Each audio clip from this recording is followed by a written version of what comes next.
BJP के लोग कहते हैं कि जंतर मंतर या तंत्र चले जाओ, स्टेट नहीं मिलेगी। हाँ, अगर स्टेट नहीं मिलेगी तुम्हें दोबारा कुर्सी भी नहीं मिलेगी, इस बात को भी ध्यान में रखिए। ये देश किसी के बाप का नहीं है, यहाँ लोकतंत्र है, जमहूरियत है और इसका आईना तुमने देख लिया। लंगड़ी सरकार है, अगली बार उसके काबिल भी नहीं रहोगे, अपाहिज जितने हो जाओगे कि खड़े नहीं हो पाओगे। आपको लगता है कि बीजेपी सस्ते में जो है स्टेट वोट देगी, उन्होंने बच्चों का कत्ल किया, वो तो इस्तीफा नहीं ले पा रहे। मतलब एक गाय जिसके नाम पर इन्होंने राजनीति की, वही गाय पर जो है इतनी बड़ी टिप्पणी उनका चीफ मिनिस्टर करता है, उसे हटा नहीं पाते हैं। धर्म चाहे कुछ भी हो जाए, लेकिन अपने बंदे को नहीं हटाएंगे। बीजेपी सस्ती राजनीति कर रही है, वो दिमाग के साथ खेल रही है। एक आम आदमी को हिंदू और मुस्लिम से लड़ाकर कुर्सी पे बैठ रही है। महाराजा हरि सिंह का सपना था कि जम्मू कश्मीर के लोग कभी भी उस मुफलसी की जिंदगी को ना देखें, इसलिए वो दफा 370 लाया। अब इस दफे को इन्होंने ऐसा बनाया कि ये मुसलमानों का है, मुसलमानों का नहीं है। जम्मू कश्मीर के लोग स्टेट हुड चाहते हैं, चाहे वो अपोजिशन के लोग हों, चाहे वो सरकार में बैठे लोग हों। अगर उमर साहब खड़े हो जाएंगे, वो अकेले भी खड़े हो जाए, वो करोड़ों के मुकाबले में खड़े हो। दिन का ये प्रोटेस्ट काफी नहीं है, काफी नहीं है। सोनम वांगचुक एक तरफ है, दूसरी तरफ हमारी सरकार है, उमर साहब है। उन्होंने भी, अवाम ने उनकी इज्जत रखी है। अब उनकी इज्जत वो उनको कब लौटाएंगे, बस ये उन्होंने खुद तय करना ही है। देखिए, ये दो पार्टियों का मामला नहीं है, जम्मू कश्मीर का मामला है। और ये अगर इस तरीके से उठ के निकल जाएंगे तो एक बेहुदा मजाक उस मैंडेट का होगा जिस अवाम ने इनको मैंडेट किया। हमारे जम्मू कश्मीर के चीफ मिनिस्टर आए, कुछ समय बैठे और थोड़ी सी अपनी जो मांग है वो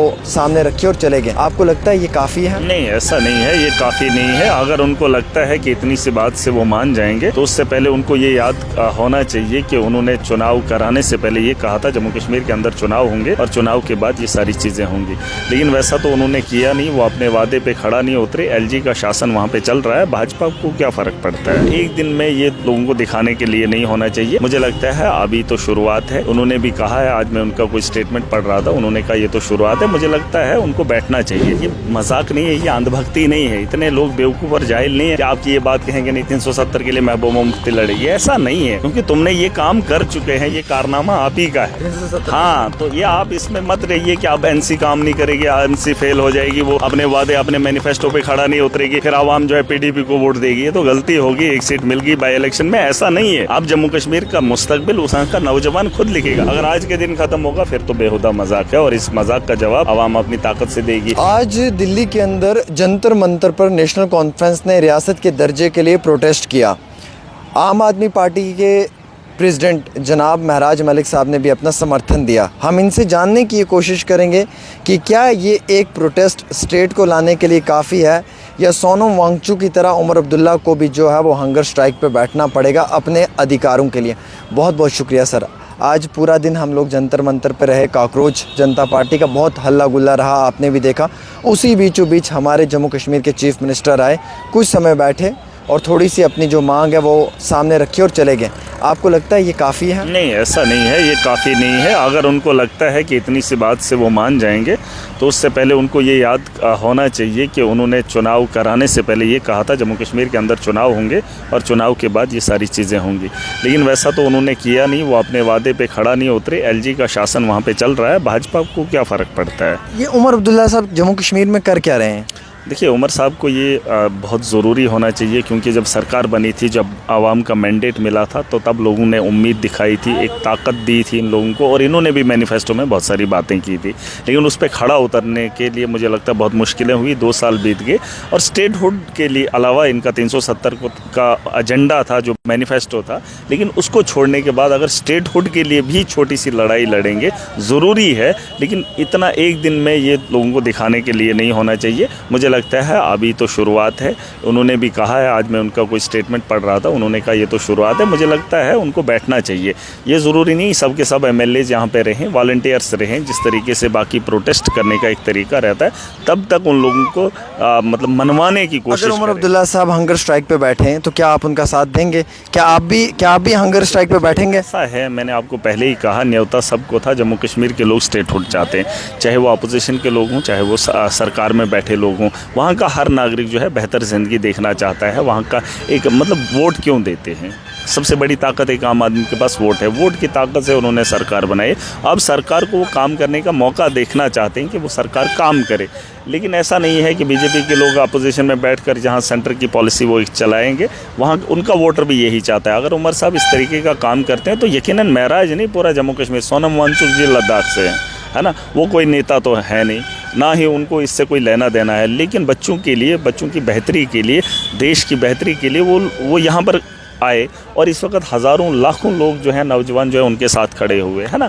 तो ऐसा है कि अगर उमर साहब खड़े हो जाएंगे, वो अकेले भी खड़े हो जाएं, वो करोड़ों के मुकाबले में खड़े एक दिन का ये प्रोटेस्ट काफ़ी नहीं है। काफ़ी नहीं है। देखिए ये काफ़ी नहीं, हाँ काफ़ी इसलिए अगर वो उनसे बात करें, जिस तरीके से आज इतने 20-22 दिनों के बाद, इतने बच्चों के मरने के बाद आज मुलाकात बच्चों के साथ जो है JP नड्डा की हुई। मैं चाहता हूँ कि अगर उमर साहब की मुलाकात उनसे डायरेक्ट हो सकती है तो उन्हें बताइए कि स्टेटहुड हमारे आवाम के लिए, देश के लोगों के लिए ज़रूरी है, क्योंकि मैंडेट जो है, वोट का अधिकार जो है वो आवाम को दिखना चाहिए। आवाम ने वोट स्टेट के लिए नहीं दिया था, आवाम ने वोट 370 और 35 के लिए दिया था। वो आप NC से पूछ लीजिए। फिलहाल वक्ती तौर स्टेटहुड का इसलिए ज़रूरी है ताकि जो चुने हुए नुमाइंदे हैं वो आवाम की बेहतरी के लिए काम कर पाएँ। देखिए ये स्टार्टिंग से अरविंद जी ने भी कहा था उमर साहब को कि अगर आपको काम करने में कहीं रुकावट आएगी आप मुझसे पूछ लीजिए। हमने दिल्ली के अंदर UT में सरकार चलाई है ना, हमने स्कूल बनाए, हमने हॉस्टल बनाए, हमने बिजली फ्री दी, हमने पानी फ्री दिया।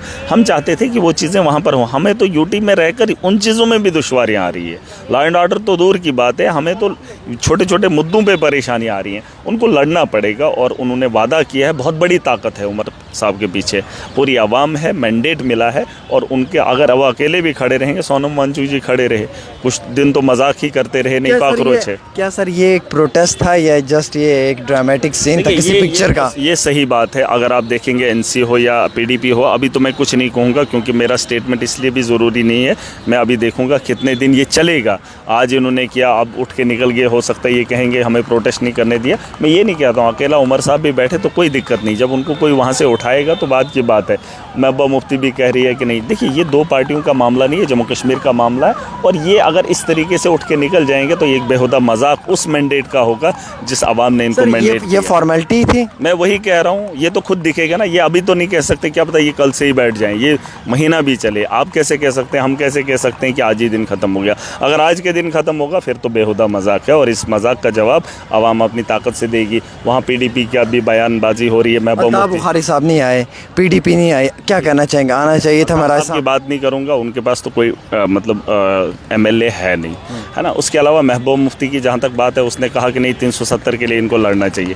फिलहाल मैं जम्मू कश्मीर की आवाम को याद दिलाना चाहूँगा, ये मजाक नहीं है, ये अंधभक्ति नहीं है। इतने लोग बेवकूफ़ और जाहिल नहीं है कि आपकी ये बात कहेंगे नहीं 370 के लिए महबूबा मुफ्ती लड़ेगी। ऐसा नहीं है, क्योंकि तुमने ये काम कर चुके हैं, ये कारनामा आप ही का है। हाँ, तो ये आप इसमें मत रहिए कि अब NC काम नहीं करेगी, NC फेल हो जाएगी, वो अपने वादे अपने मैनिफेस्टो पे खड़ा नहीं उतरेगी, फिर आवाम जो है PDP को वोट देगी। ये तो गलती होगी। एक सीट मिल गई बाई इलेक्शन में, ऐसा नहीं है। अब जम्मू कश्मीर का मुस्तकबिल उस का नौजवान खुद लिखेगा। पार्टियां मैटर नहीं करती हैं, नाम मैटर नहीं करता है। जिसको जो हुनर होगा वही इस मैदान का खिलाड़ी होगा। जिस तरीके से क्रिकेट के मैदान में जिसे हुनर है वही खिलाड़ी होगा, और खिलाड़ी इस मैदान में भी वही होगा जिसे हुनर है। यहाँ राजनीति अब वो नहीं है कि पूर्वजों के साथ चलती आ रही है, विरासत के साथ चलती आ रही है, उस राजनीति को आप देखेंगे। सर, हमारे उमर अब्दुल्ला साहब जम्मू कश्मीर में भी स्टेट की मांग को लेकर एहतिजाज शुरू कर सकते थे।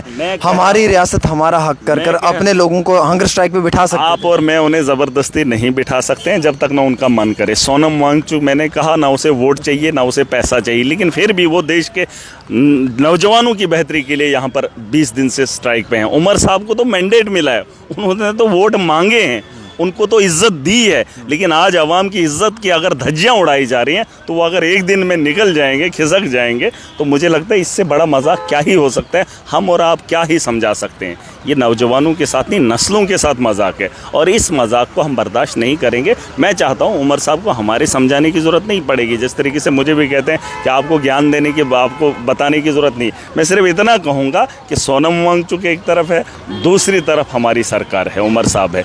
उन्होंने भी, आवाम ने उनकी इज्जत रखी है। अब उनकी इज्जत वो उनको कब लौटाएंगे, बस ये उन्होंने खुद तय करना ही। मैं ये साहब से अभी हालिया मिले थे, आपने कहा कि उनका मूड ठीक नहीं था। हाँ, मूड ठीक नहीं था। अरे पता नहीं क्यों नहीं था, अब मुझे ये नहीं मालूम। मैं 8 महीने की जेल के बाद आया हूँ, वापस आया था।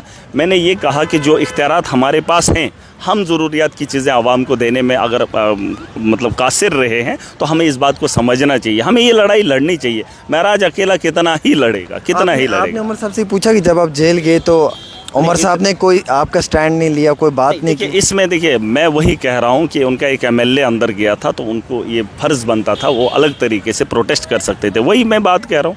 आपको लगता है कि बीजेपी सस्ते में जो है स्टेटहुड देगी, उन्होंने बच्चों का कत्ल किया, वो तो इस्तीफा नहीं ले पा रहे, वो तो इस्तीफा नहीं ले पा रहे। मतलब एक गाय जिसके नाम पर इन्होंने राजनीति की, वही गाय पर जो है इतनी बड़ी टिप्पणी उनका चीफ मिनिस्टर करता है, उसे हटा नहीं पाते हैं। धर्म चाहे कुछ भी हो जाए लेकिन अपने बंदे को नहीं हटाएंगे। कितने बच्चों का कत्ल हुआ, कोई भी फर्क नहीं पड़ता, उसका इस्तीफा नहीं। सुन लीजिए, आपको क्या लगता है इनको कोई फर्क पड़ता है? बीजेपी के लोग कहते हैं कि जंतर मंतर या तंत्र चले जाओ, स्टेट नहीं मिलेगी, वो एक मुकर्रर वक्त पे मिलेगी। हाँ, अगर स्टेट नहीं मिलेगी तुम्हें दोबारा कुर्सी भी नहीं मिलेगी, इस बात को भी ध्यान में रखिए। ये देश किसी के बाप का नहीं है, यहाँ लोकतंत्र है, जमहूरियत है, और इसका आईना तुमने देख लिया, लंगड़ी सरकार है। अगली बार उसके काबिल भी नहीं रहोगे, अपाहिज जितने हो जाओगे कि खड़े नहीं हो पाओगे। ऐसा नहीं है, क्योंकि देश और दुनिया के इतिहास को जब आप उठा के देखोगे, जो भी अहंकारी रहा है उसने खमियाजा उठाया है। वक़्त के हालात चाहे कैसे भी हों, जुल्म कितना ही हो, आखिर बेहतर ज़िंदगी देखने को मिलती है। तो ऐसा नहीं है वो कहेंगे आप स्टेटहुड नहीं देंगे, फिर ये नहीं देंगे, फिर वो नहीं देंगे, ये इनके बस की बात नहीं है। जब से ये अंग्रेज़ों की दलाली करने के बाद इस देश के अंदर आए, 12 साल से इक़्तिदार में है, और इन्होंने सोच क्या लिया कि दुनिया पे काबिज हो गए।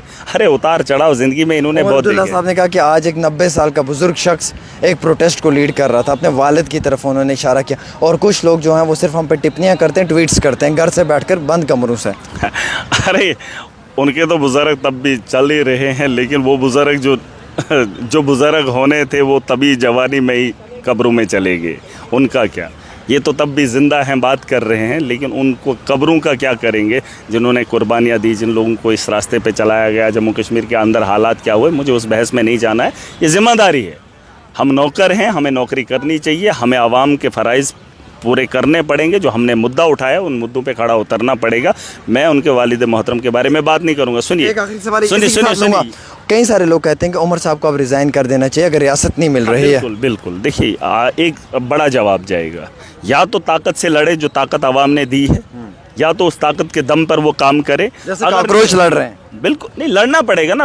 लड़ने के अलावा चारा क्या है? और आपको लगता है मोदी जैसा तानाशाह हो और देश के अंदर वो आसानी से ये सारी चीज़ें होने देगा? जम्मू कश्मीर को कब्जे में करके रखा है, वहाँ की ब्यूरोक्रेसी को कंट्रोल कर रहे हैं, उमर साहब को काम नहीं करने दे रहे हैं, और लोगों के हुकूक पे डाका डाला जा रहा है। वहाँ दिन दहाड़े आज भी कत्ल हो रहे हैं। 370 को इन्होंने मोहरा बनाया, देश और दुनिया को अलग दिखाया। जैसे मैं बार बार कहता हूँ, महाराजा हरि सिंह का सपना था कि जम्मू कश्मीर के लोग कभी भी उस मुफलसी की ज़िंदगी को ना देखें, इसलिए वो दफ़ा 370 लाया। अब इस दफ़े को इन्होंने ऐसा बनाया कि ये मुसलमानों का है, मुसलमानों का नहीं है। मैंने कहा ये सस्ती राजनीति कर रहे हैं। एक बात मैं बताऊंगा जो आपके चैनल से आवाम तक मैं पहुंचाना चाहता हूं, चाहे वो हिंदू है या मुस्लिम है, मैं इंसानियत को पसंद करता हूं और इस मुल्क की बेहतरी के लिए हर वो मुमकिन काम करेंगे। उमर साहब को रिज़ाइन देना चाहिए। बिल्कुल, मैं वही तो कह रहा हूँ। अगर बनेगा तो स्टेटहुड के लिए देखिए लड़ना पड़ेगा, फिर आगे देखेंगे, और काम करना पड़ेगा। लड़ना भी पड़ेगा और काम भी करना पड़ेगा, जिस तरह से हमने दिल्ली को चलाया। अगर स्टेट नहीं मिलती है तो आप सुनेंगे, देखिए स्टेट नहीं मिलती है तो काम तो करना पड़ेगा ना, काम तो करना पड़ेगा ना। बिजली, पानी, हेल्थ, एजुकेशन, इस पर तो काम करना पड़ेगा। नहीं देना चाहिए भाई साहब, वो उनसे पूछ लीजिए ना। मैं जो कह रहा हूँ, सुन लीजिए, ये जो भाजपा, मैं पहले वो बात कंप्लीट तो करूँ। जो बात मैं आवाम तक पहली बार बताना चाहता हूँ, आज भी मैंने कोशिश की, बीजेपी सस्ती राजनीति कर रही है, वो दिमाग के साथ खेल रही है। एक आम आदमी को हिंदू और मुस्लिम से लड़ाकर कुर्सी पे बैठ रही है। इस बात को समझना बहुत ज़रूरी है। देखिए बीजेपी गाय के नाम पर जो है काम किया, हिंदुत्व के नाम पे, राम मंदिर के नाम पे वहाँ पे चंदा चोरी हो जाता है, वो उन लोगों के खिलाफ कार्रवाई नहीं होती है। गाय के बारे में अगर एक मुसलमान कहता कि 14 साल के बाद उसे काट लो, तो यकीन मानिए उसका गला काट देते, जिस तरीके से पिछले दिनों कत्ल हुआ मेरे डिस्ट्रिक्ट के अंदर। लेकिन अगर उनके चीफ मिनिस्टर ने यह बात बोली, बीजेपी और मोदी ने, योगी ने उनके लिए कुछ नहीं बोला, और बीफ की स्मगलिंग जो है यूपी से होती है, कोई फ़र्क नहीं पड़ता है, कोई फ़र्क नहीं पड़ता इन लोगों को। लेकिन अंधभक्ति इतनी है कि लोगों को इतना बेवकूफ़ बनाया जा रहा है, कोई समझने को तैयार ही नहीं। सस्ते में राजनीति हो रही है। राजनीति वो होती है कि काम की बुनियाद पर आप देश को किस ओर लेके जा रहे हो।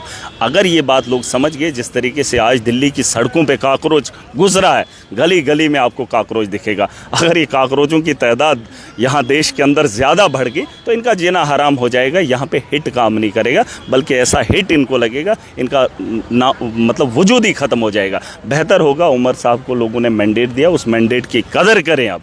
जिस तरीके से लोगों ने उनकी इज़्ज़त रखी, उनकी इज़्ज़त रखने के लिए यहाँ पर एक मजाक, बेहुदा मजाक ना करें। मैं चाहता हूँ कि उमर साहब आज पहला दिन है, वो यहाँ पर रुकें। अगर उन्हें काम है, जिस तरीके से आज वो हो के आए, राजौरी में इतना बड़ा हादसा पेश आया, उसके बावजूद भी यहाँ जम्मू कश्मीर के लिए यहाँ पर आए, मैं चाहता हूँ कल से उसको कंटिन्यू करें, चाहे 10 लोग हों, 50 लोग हों, 1000 हों या 10,000 हों।